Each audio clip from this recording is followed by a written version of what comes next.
What do you get when DigiKey sends us one exciting new part and no limitations? We're about to find out. We're Tomorrowlab, a tech innovation studio based in New York City. Since 2010, we've helped startups and global brands turn bold ideas into real hardware that people actually use.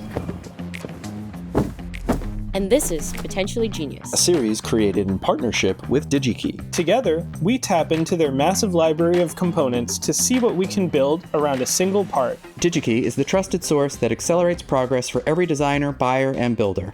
Beyond just parts, they deliver expertise, tools, and resources that help guide you from concept to finished project. And in this episode, we'll put that promise to the test. As we turn a featured component into something totally unexpected. And, potentially, even genius.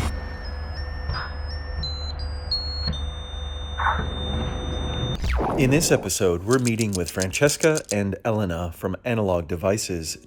Hi, I'm Francesca. I'm Elena. I'm a product manager for marketing months in Analog Devices. I'm glad to be here today. Well, what device did you bring us today? Okay, today we would like to talk about the accelerometer 380. It's an inertial sensor that it's ultra low power and ultra low noise. The noise range, it's really low, and there are different modalities to customize the product for high performance. Yeah, what type of applications is the ADXL380 typically used for? ADXL380 is unique and amazing for consumer wearable, hearable application, medical implantable application, industrial, and even structural monitoring and edge IoT application. So Elena, for electrical engineers who are looking to first test the ADXL380, where should they look as far as GUI software that they can use to test with the dev board, or even sample code that they can use in their projects? Our website, we have available the GUI, which is user-friendly for people that want to test at the very beginning how it works, and then have available drivers and also some examples that can be accessed to fasten this development at other teams. Tell us about some of the future applications you guys see for this unit. We can create localized quiet zone in a room, right? If we combine the 380 with the DSP and we are able to integrate an ANC algorithm, we can, for example, detect the vibration of the windows, so the noises that are coming through the windows, which is a perfectly controllable system, and with a small speaker near the user ear, we can cancel all these noises that are coming from outside. So you turn the source of sound leak into the microphone, and then you cancel it. That's brilliant. Yeah, this is thanks to the bandwidth, the low noise of these accelerometers, and the low power. It's something that would be cool to prove. And then Elena, did you have any new ideas or applications for the ADXL380 that we could look at? It has really a wide range of applications. It can be used in robotics, drones. I mean, there are so many. We have some questions about people that wanted to use them for monitoring the health of animals in their farms and also motions. I don't know, maybe they want to know where they are, or if the cows produce more milk that from cows that have been moving. I don't know. That's really interesting. Wow, bring a whole new measurement to like organic milk. Well, thank you guys so much for the time. We cannot wait to get to work with the sensor and come up with some great ideas. We'd love to see them. See you. Bye.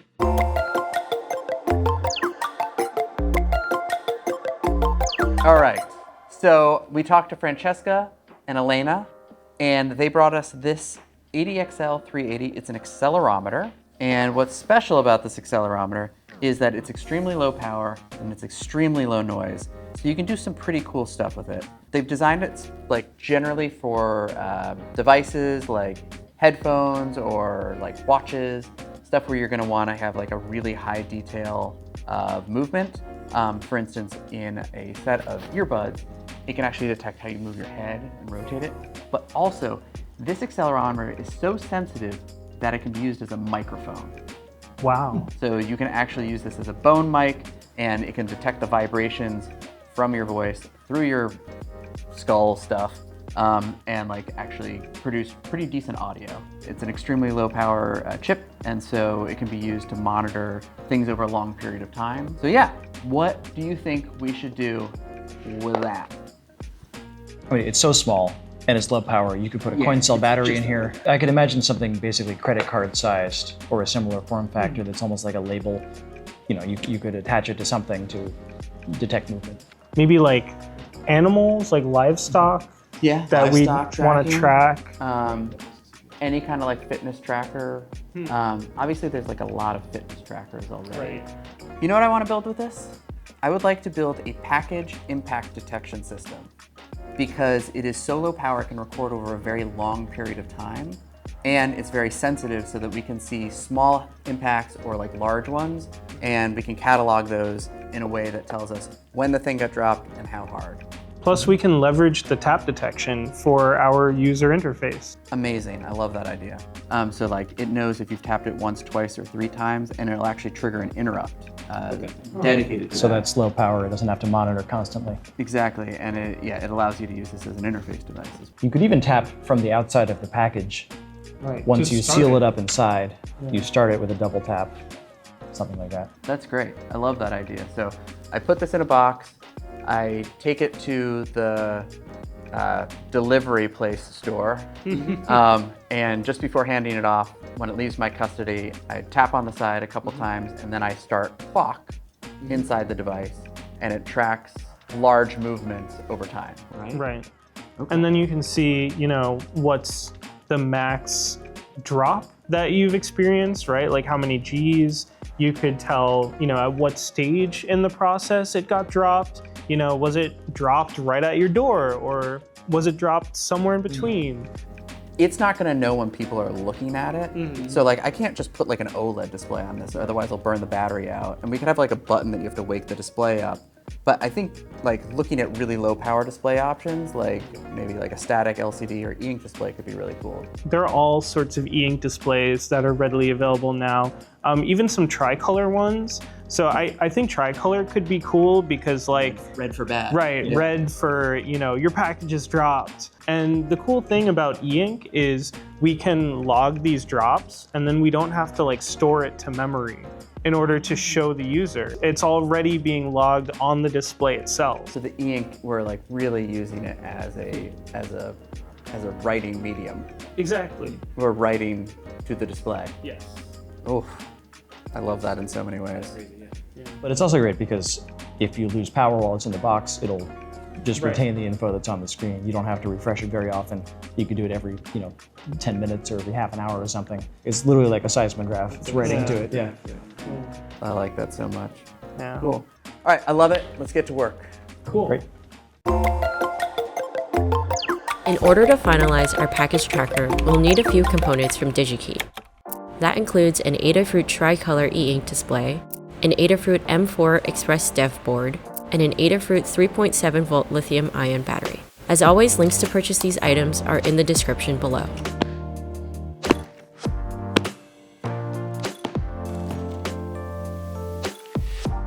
Wow, well, I see you have this set of core components working already. So let's go through these real quick. So this looks like the ADXL380 breakout board. This is the SPI version. We decided to go with the SPI version because we are using an SPI display as well. We've got a Feather M4 Express. Okay.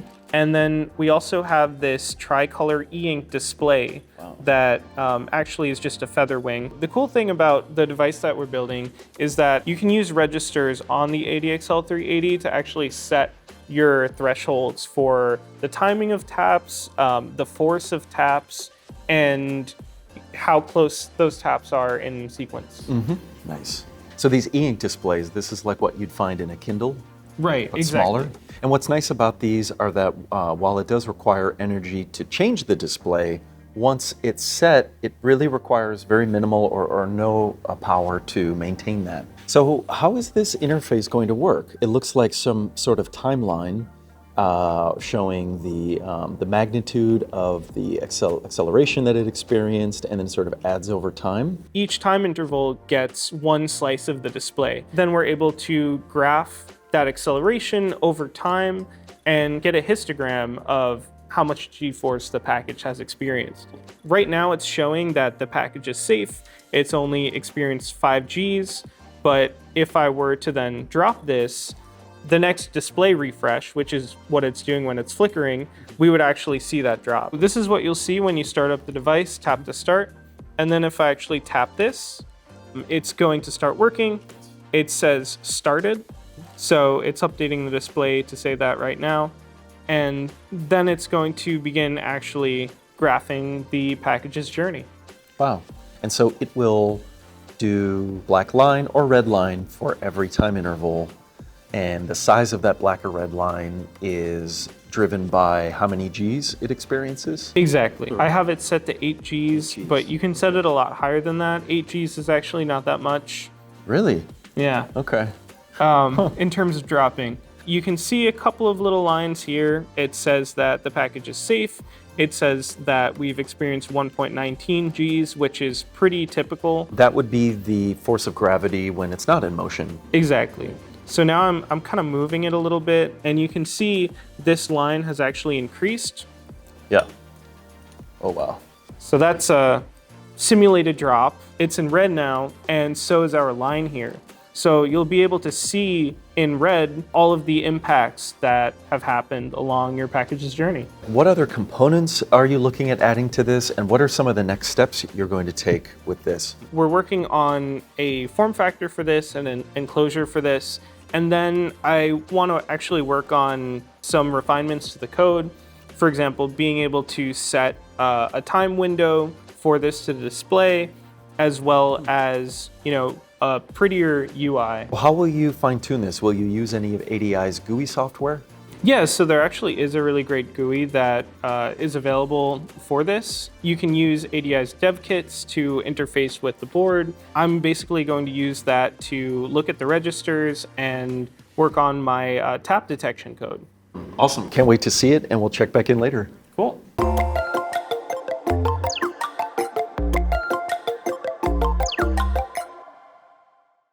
Now the next step is to kind of refine the code. In the Arduino IDE, I'm able to actually see the readouts from the sensor. So if I shake the sensor, you can see the numbers actually change. And this is going to help me calibrate the device and know at what point a drop registers, right? So I can drop this whole thing and see how the value changes and see how the max value changes. I might also want to do some filtering. You wouldn't want the device to trigger if, let's say, it's just constantly moving in a truck. So before I take this prototype and bring it back to the rest of the team for assembling into its housing, I'm gonna do a bit more fine tuning, and then we'll put it into an enclosure and make it look really nice. I ended up choosing 100 Hertz as the polling rate for this because in my testing that was perfectly sufficient to actually see the drop. But you could go a lot higher with this, up to 16 kilohertz. And not only that, but this actually is great for low power applications because it has a very large buffer. Your MCU can actually go to sleep for a bit while this is collecting data, and then you just read that data in when you wake up and then go back to sleep. That's why this is a great low power option. We're not using that in this prototype, but that is completely possible and a great use case of this chip.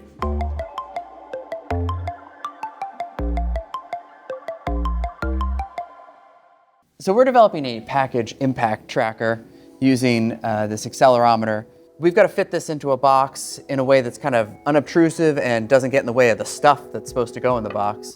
What are we working with?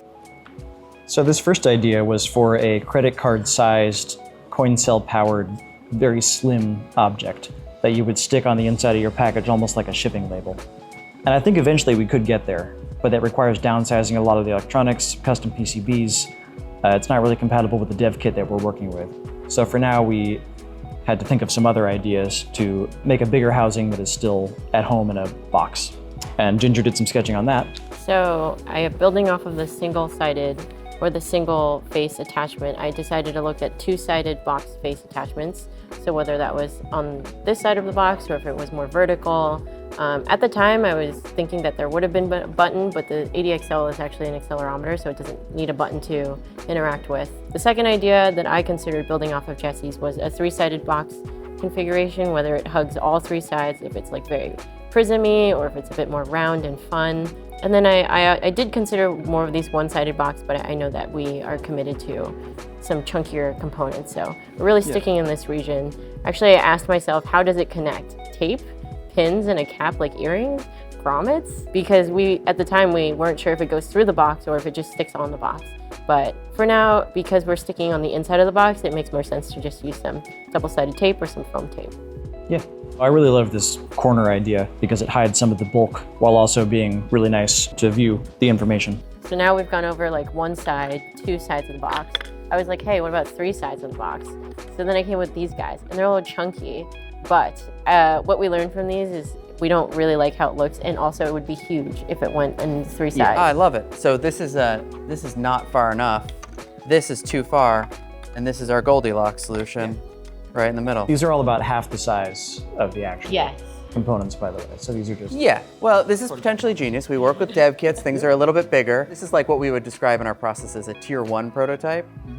Tier 2, when we get into custom boards, we'd be able to get, smaller. So then we had to figure out how to power it, and it turns out that we needed a little bit more power than we thought, and we thought about an 18650 as a good option because this draws like a bit of current, and we want it to last a while in shipping, maybe a week. Also, these are sort of okay to ship. Higher temperature stability gives us a lot of power, evens out the peaks. I think if we were doing, obviously, the credit card form factor, we would want to spend the time to do the power optimization to make it smaller.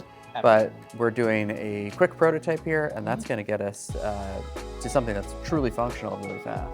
My initial input, thinking is oh, this credit card size version is great. You put it at the top, but it doesn't have any sort of connection to the box the same way that this does. And because it's nice and visible, once you take the stuff out, you get this reading.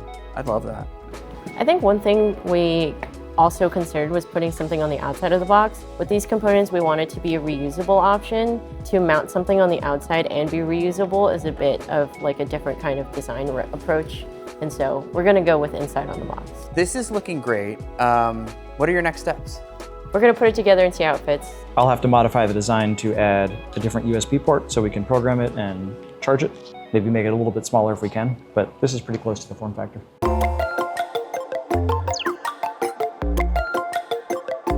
So we have the first version of this mechanical housing printed out, and it's time to assemble it and see if the components fit. Step one is to just widen some of these 3D printed holes that got too small. This e-ink display drops in to this housing here, and we screw it in from the back. So we mask off the front of this to only reveal an oval shape, and we'll use just the center of that display in the UI. I used to sell porcelain, and when I shipped things out with porcelain, it was actually very important to package things properly. It was a competition, who's the fastest, whose packages were the cleanest. Yeah, it was pretty cool.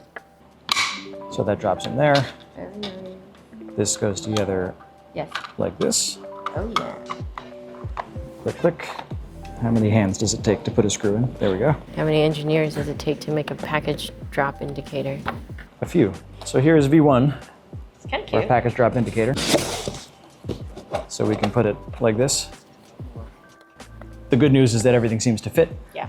I think we could save a little bit of space, and we should try out taping it to the inside of a package, connect the battery with the JST, get everything powered up, make sure it runs, and then we could eventually try shipping something and see if we get any data. Yeah. That looks really cute for now. Yeah, I like it. I like it.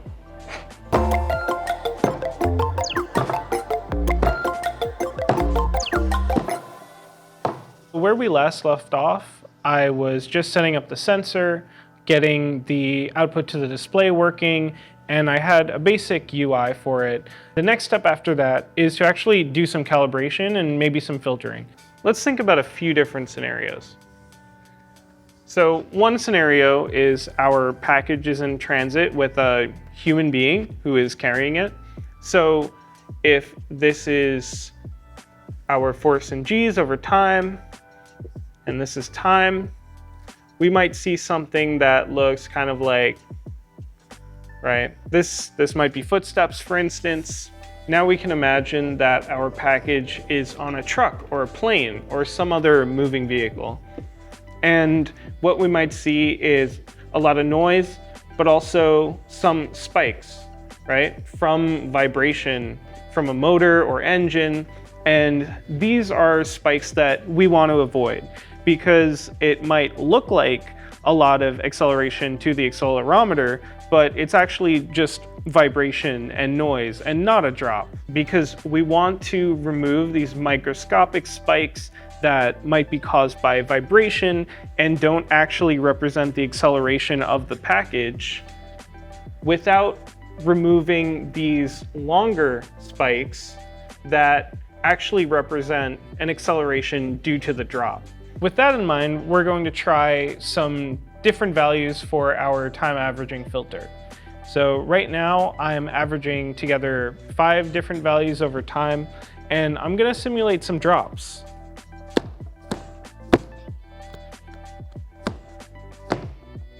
This is looking pretty good to me. What I wanna see is that a little tiny bit of vibration doesn't affect it very much, but I'm seeing a relatively high spike for the drop itself.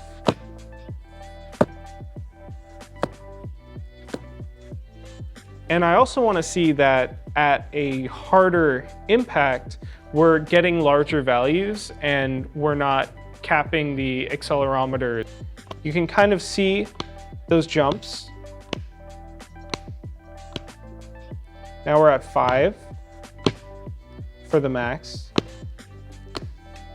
And as I smack it harder, you're going to see that max pop up. So now it's about 8. Almost 10. At 10. But yeah, that's working really well. Now that we've got our filter working really well and we've determined what an appropriate threshold is for dropped versus safe, we're going to actually upload these values to the device, put it into the final housing, and actually simulate some drops and see what kind of data we're going to get.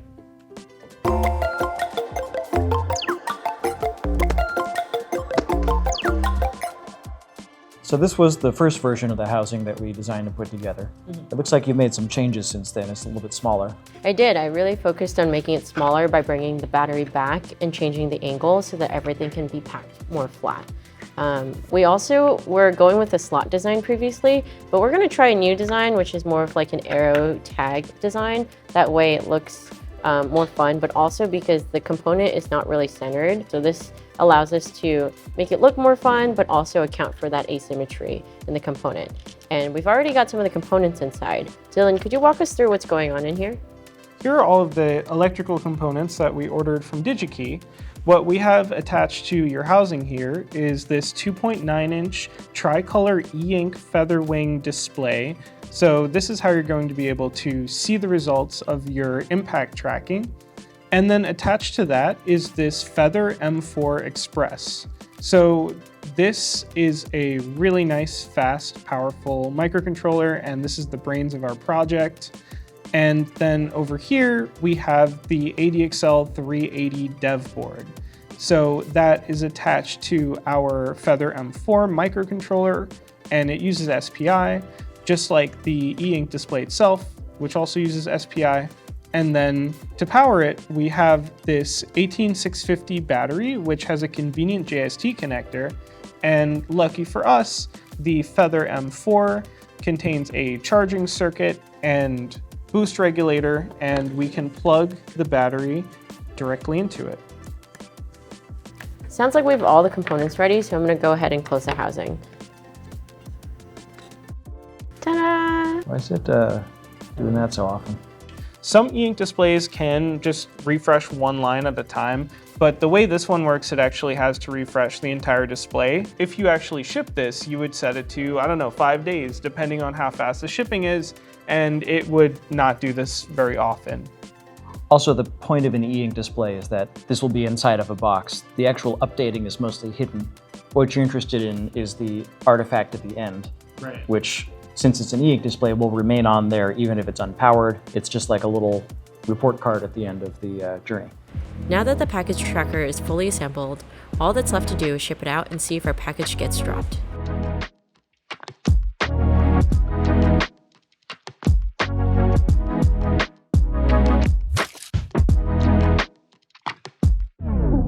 This is very funny, but can I take a video of us handing the box to you? I won't include your face. Okay. Okay, thank you.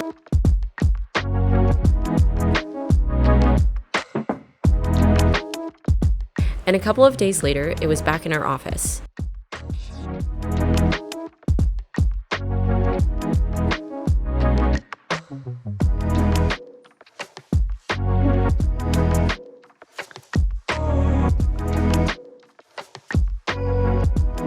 We see some dents and tears in the box. Let's open it up and take a look.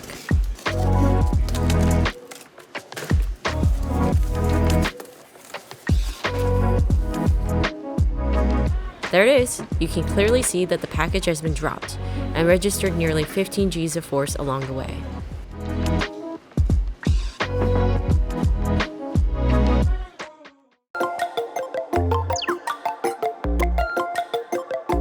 Welcome back, Elena and Francesca. We are so excited to show you what we've done with the ADXL380. Yeah, what we've created is what we're calling Tap Track. So this is a package impact tracker. Yeah, I find it quite interesting to know if someone has dropped what you wanted to send in case it came broken, and to be able to claim something. Well, Francesca and Elena, in these episodes, we often ask, did we create something potentially genius here? I think so.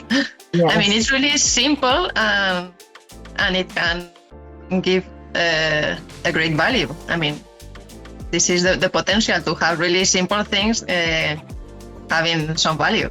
So, yeah. Thank you very much, both of you and all the team. You're very professional, very nice. Thank you. Bye. Thank you so much for watching, and thank you to our friends at DigiKey. Please be sure to visit the DigiKey YouTube channel to see our past episodes.